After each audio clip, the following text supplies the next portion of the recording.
Hello, everyone, and welcome to another episode of Living with Hep B. I'm your host, Richard So, the Executive Director of SF Hep B Free. And today's episode, I'm really excited to have a doctor who specializes in palliative care who has ended up seeing a lot of hepatitis B turning to liver cancer patients, who also happens to be my brother. That's Dr. Phillip So. Welcome to the program, Phillip. Hi, Richard. Thanks for inviting me. Yeah, so I want to start by just asking you a little bit about what you do and how you ended up encountering hepatitis B in your work. Yeah, like I said, my name is Philip, and I grew up in the Bay Area. And I went away for med school, and then I came back to the Bay to practice inpatient palliative care medicine. And a lot of people don't know what palliative care is, but it basically means that I see patients who are in the hospital who are severely ill or have potentially terminal conditions. And currently, I live and work here in San Francisco. Okay, and so just for folks, when you say potentially terminal, does that mean the patients you see are living, a year, 6 months, less than 6 months? So it depends. Originally, the field of palliative care came out of a program called hospice that really focused on patients in the last 6 months of their lives. But since then, we've realized that patients who have severe illness, whether it's kidney or liver or cancer, um, benefit from seeing someone who focuses on their symptoms and focuses on long-term planning even much earlier in disease, even as early as right when they get diagnosed with breast cancer or lung cancer. So that can even be in patients who are younger. So it's not necessarily just elderly people that I see. Okay. And in my head, I'm thinking about people who have advanced disease and or cancer. But can I ask how Hep B factors into your work? Yeah. So it's interesting because it kind of came in a circle. I was interested in hepatitis B early in my life through our father, who had been a long-term advocate for the fight against hepatitis B from a public health perspective. And I was interested in public health. I was always fascinated by the ability for public health campaigns to work on prevention rather than the treatment side. But I ended up falling in love with palliative care. And it is almost coincidence or maybe even fate that when I became a palliative care physician, I began seeing patients who were at end of life with liver cancer. And the majority of my Asian patients who were in that situation got their liver cancer from hepatitis B. So it ended up being very relevant to something I was exposed to much earlier in my career. Uh, y- y- well, yeah, that is pretty interesting because as if you follow the show or the work we do on Hep B, we know that, we always say if you catch it early, people live full, healthy lives and before it becomes the liver cancer. But it sounds like your experience is just at that unfortunate end where it has become that liver cancer and there's not much you can do. Can you, if it's okay with you, explain like one of those examples? Yeah. So I think, well, first of all, almost all my liver cancer patients that are Asian that I see have liver cancer from hepatitis B, but the most memorable one are probably the younger patients. I know that part of the danger and the tragedy of hepatitis B is that it can be a silent killer. And I think running into those exact cases are often the saddest. So I had a patient about a year back who was a young Chinese woman, probably, if I remember, in only her late 30s. And she was here with her brother from China. It was just the two of them. They had left in their late 20s, early 30s together, come to the US. The rest of their family was back in China. And they had been working hard to make ends meet in a new country with a new language. And it was clear that they had this very intense bond where they relied on each other to work hard and try to make it here. And she had this sudden, incredibly rapid decline over the course of less than a year. And by the time they engaged with the health system, it was too late. She had severe metastatic liver cancer. And by the time I saw her in the hospital, she was horribly symptomatic. Liver cancer causes all sorts of really uncomfortable symptoms, ranging from having a really stretched out belly with fluid that is painful, to being confused, to all sorts of other sources of fatigue. People with liver cancer and liver dysfunction can be bleeding. We have to give them a lot of medicine to make them have bowel movements, so they're often having bowel movements. It's really a disease that makes your quality of life horrible. And she had already failed multiple courses of treatment. She was not a candidate for any kind of transplant surgery. And every day that I saw her, she was increasingly symptomatic. And at that point, her liver doctors at the hospital had said, "We're so sorry. There's no other treatments that can be done here. We recommend that you focus on comfort." And that's a lot of what my specialty does. And so as I just tried to speak to her and her brother about focusing on comfort and using more pain medicines, it was just very, very hard for the brother especially to accept. He every day would ask me if there's anything else. He would ask me if there are any trial treatments.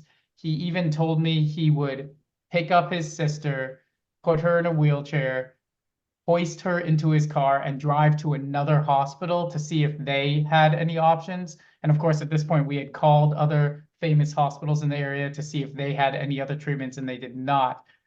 I think in the end, he was having a really hard time accepting that his sister, who he had tag teamed for so long, was at end of life.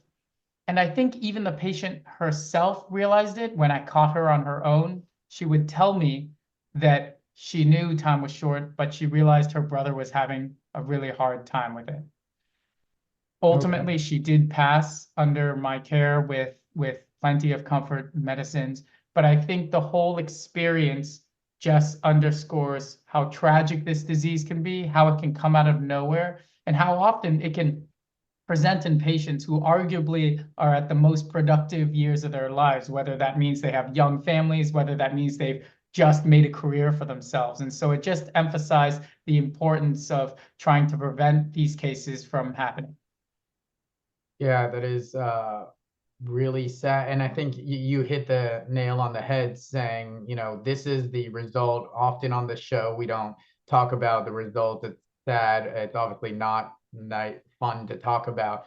But Dr. So here has just told us that, it really made a turn for the worse within 1 year, right? And um, yet we have the preventative tools. You know this too from early screening. Perhaps maybe if she had interacted with the healthcare system and got that screening that is covered under Medicare, Medicaid, and commercial insurance, maybe who knows, 2, 3 years ago, and maybe you can correct me for this.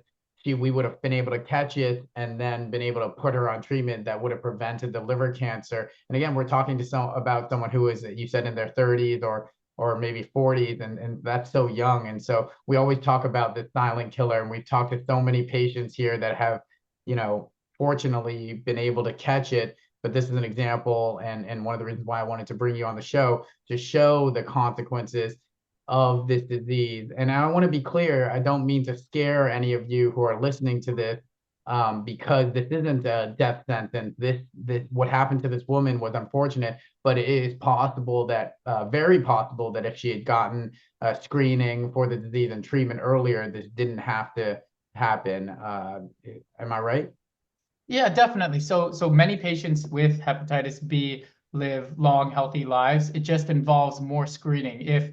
If hepatitis B is caught early, then if it ever gets close to ending up causing some liver changes that we look like that we're concerned could become a cancer, we can treat that right away. And so many patients who have hepatitis B never develop cancer as long as they're seen early. The problem is that when hepatitis B starts causing cancer in the liver, it often doesn't cause enough damage very fast. It's a slow process, so people don't know about it until it causes symptoms, and by then they have full-blown cancer that may have even spread to other parts. And so even though it can be growing for a long time and causing issues, people don't know until they develop abdominal pain, or they develop the fluid in their belly, or things like that. And I think especially in vulnerable populations, like immigrant populations, like people that are focusing on their career and trying to make ends meet, they don't have the time or the language skills or the familiarity with the healthcare system in our country to be able to leverage those resources to save their own life. And so that's why it's so important that organizations like SF Hep B Free go out there and help people really learn about these things so that they can potentially save their own lives and the lives of loved ones. Hmm. Hmm.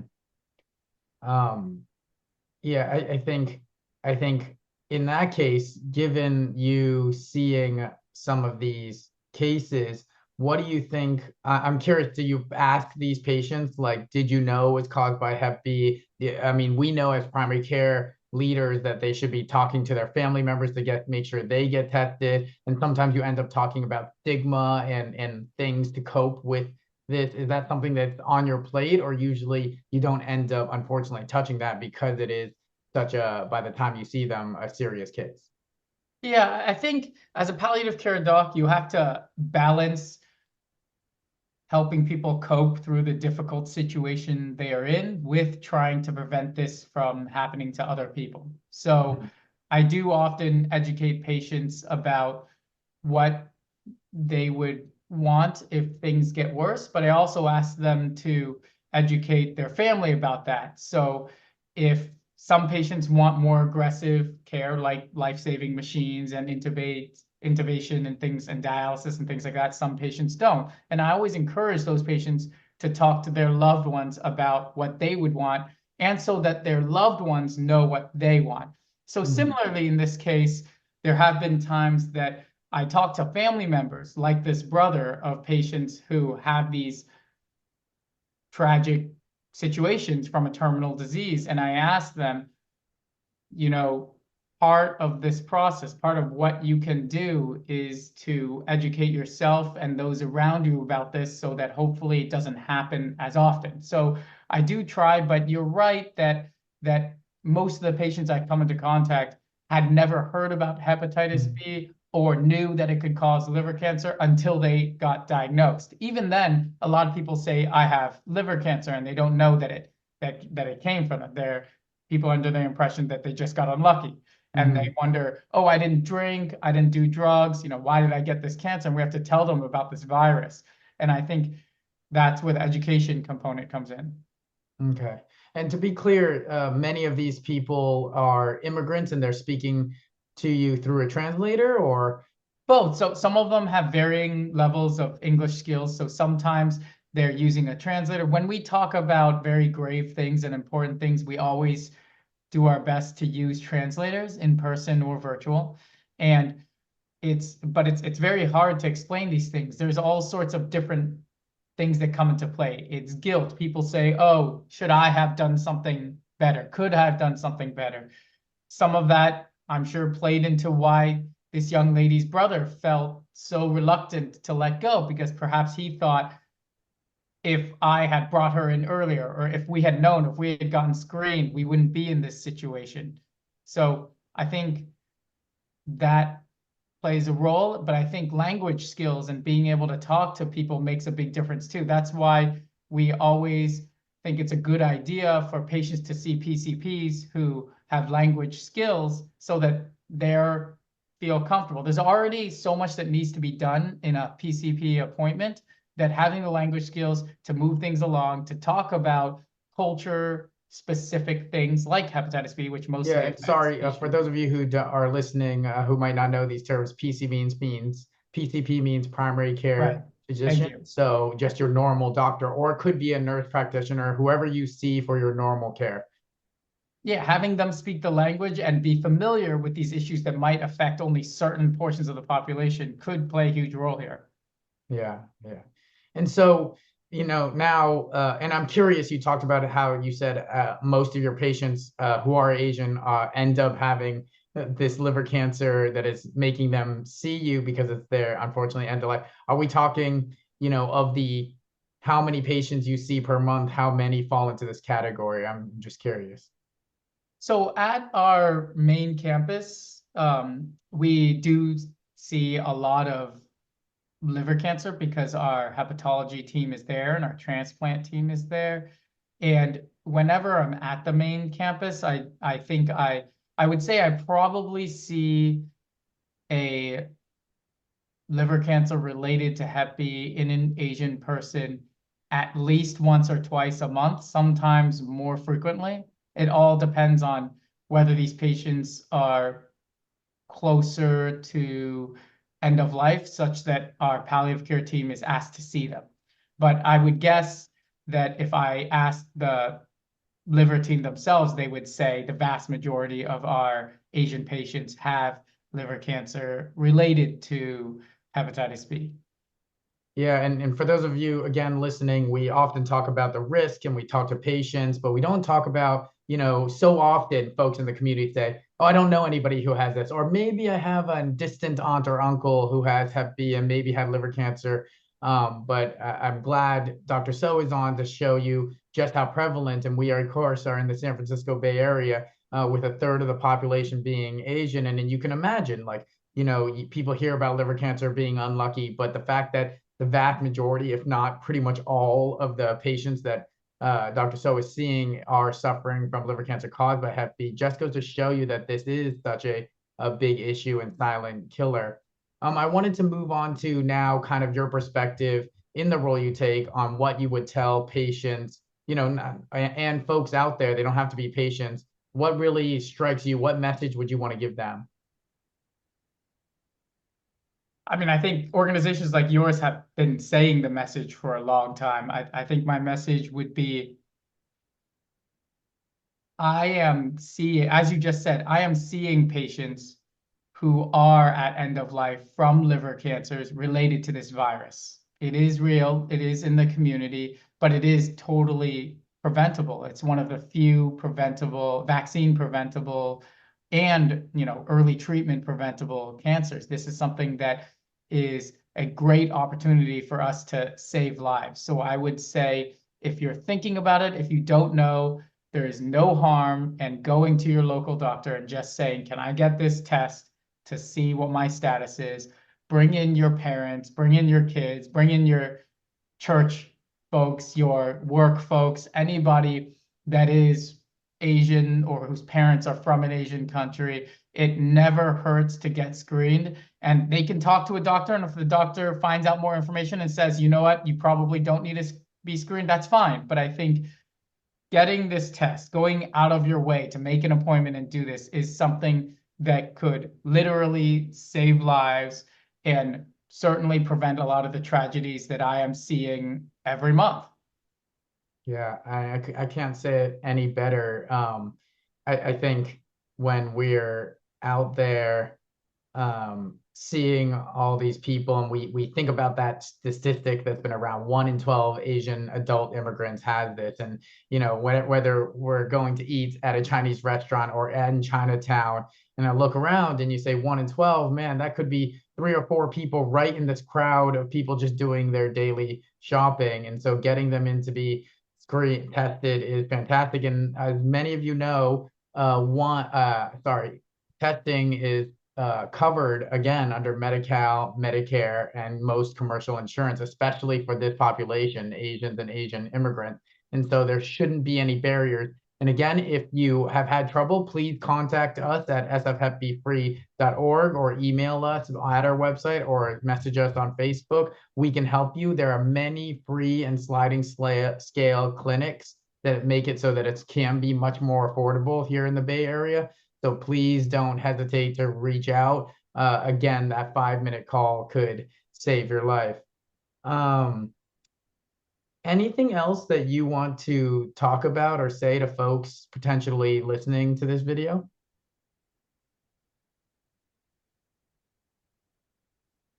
I think not only should patients be aware, but I think an important part that we maybe haven't talked about yet is that providers should be aware. So I hope some people or some providers will watch this too, but there is not, other than hepatologists, there's not a lot of awareness among primary care providers and other providers that this is such a prevalent issue when a lot of hospital doctors think about liver cancer. We think about liver cancer from people who drink too much alcohol or people who have autoimmune disease, these other sources of liver cancer or hepatitis C related liver cancer. And those are more associated with drug use and maybe some of the vices that people use. People forget, and physicians forget, that a lot of these folks have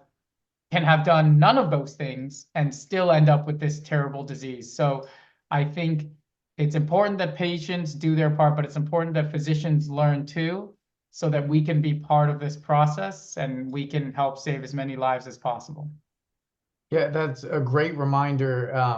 The main transmission of hepatitis B in the Asian community for chronic hepatitis B is mother to child transmission. And I would guess that many of your patients are getting the chronic hepatitis B from that. And so it isn't about these negative behaviors. It's a mom who gives it to their kid, who gives it to their kid over generations without these stigmatized kind of promiscuity or bad behaviors, that it's so hard because in so many cultures, and especially in Asia, that stigma that you did this to yourself, you're guilty, is still there. And so we work through that. And I'm sure in your care, you may have had to explain some of that as well. And then in terms of the physician component, you're absolutely right. And some of the good news that's newer is in 2023, we helped pass a law in California called AB 789 that requires primary care physicians to offer a hepatitis B and hepatitis C test. But unfortunately, there's no punishment if physicians don't do that. So we're still relying on systems to implement that. And we know that that's going to take time. Additionally, this past year, the newest development is the CDC, the biggest kind of public health organization in the United States, the Centers for Disease Prevention and Control, issued new recommendations that all adults should be tested for hepatitis B at least once in their life. So now it's not even just Asian immigrants, people with quote risky behaviors. It's everyone. So if you happen to be watching this video and you're like, oh, this disease doesn't affect me because I'm not Asian, well, it's something that everyone should be tested for anyway. And again, it's covered. So that way we can really get everyone tested and then hopefully vaccinated, because then we never have to worry about it again because the vaccine protects you for your whole life, and can potentially destigmatize it because there's no behavior or ethnicity involved in that decision. It is just all adults. Well, thank you so much for your time, Dr. So. It's really great to hear your perspective as someone who treats these people. I hope that in your future cases you see less of them. Any last thoughts before I close out? I just think that I wanted to thank you and all your partner organizations, because I think it's really you guys doing the groundwork and going out to community events, going out to social gatherings, going out to meet people where they're at and educating them about these issues that makes a difference. I was just thinking ahead, and I was hoping that with organizations like yours and these policies and these laws that you guys are helping getting past, that hopefully as my career goes on, I'll see less and less of these cases like that, because they're just really sad. I do think that case with that young woman from China, I do think she represents one of the most memorable cases I've had in my career. And, I see plenty of tragic cases and from all sorts of diseases, but I really think this being something that is preventable, that affects people that are so young, makes it particularly sad. And thank you for the work you guys are doing, and I hope you continue to have a lasting effect on the health and the ability for community members to enjoy long, productive lives. Well, thank you.